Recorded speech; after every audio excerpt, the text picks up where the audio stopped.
Parmi les 27 témoignages de célébrités recueillis par Annick Cogent pour Le Monde, réunis par Grasset dans le livre « Je ne serais pas arrivée là si… », quelques similitudes. Souvent plane sur ces personnalités de premier plan, l'ombre maternelle, tutélaire et bienveillante, Christiane Taubira, Véronique Sanson ou Laura Flessel, affirment avoir puisé leur force dans la figure maternelle. Ces femmes n'étaient pas forcément connues dans leur milieu, mais elles restent des modèles, et, sans avoir besoin de donner des conseils formels, la transmission de valeurs s'est faite par imprégnation, pour reprendre le joli mot de Christiane Taubira, confie Annick Cogent. Les relations de l'ex-garde des Sceaux avec sa mère étaient pourtant urticantes, mais elle garde en mémoire son rire, et sa joie de vivre invincible. Dépassée du coup, les moments difficiles traversés par cette maman de 11 enfants, sans mari.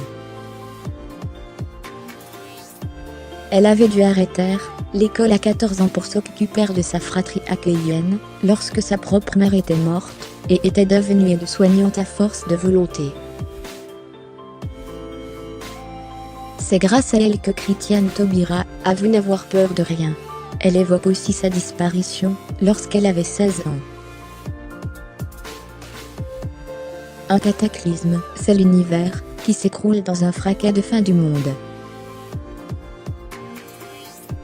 Perdre une telle maman .. Vous savez, si on parvient à survivre à ce séisme, qu'a constitué sa mort, on peut tout affronter. La force de ces mères, si prégnante, ne réside pas toujours dans les conseils qu'elles vous apportent. Les observer ou imaginer quelle serait leur réaction, si elles ne sont plus là, suffit simplement à indiquer un cap. La championne d'escrime, actuelle ministre des Sports, Laura Flessel, témoigne de cette volonté de se montrer digne de confiance envers le modèle maternel, cette professeure passionnée par son métier, divorcée, mère de 4 enfants. Une poignée de fer dans un gant de velours, dit sa fille. Elle évoque ce regard qui fait qu'elle s'est tenue droite malgré les épreuves 5e, le racisme notamment qu'elle a rencontré lorsqu'elle est venue étudier en métropole. Retrouvez l'intégralité de cet article dans Gala en kiosque cette semaine. Crédit photo, Best Image.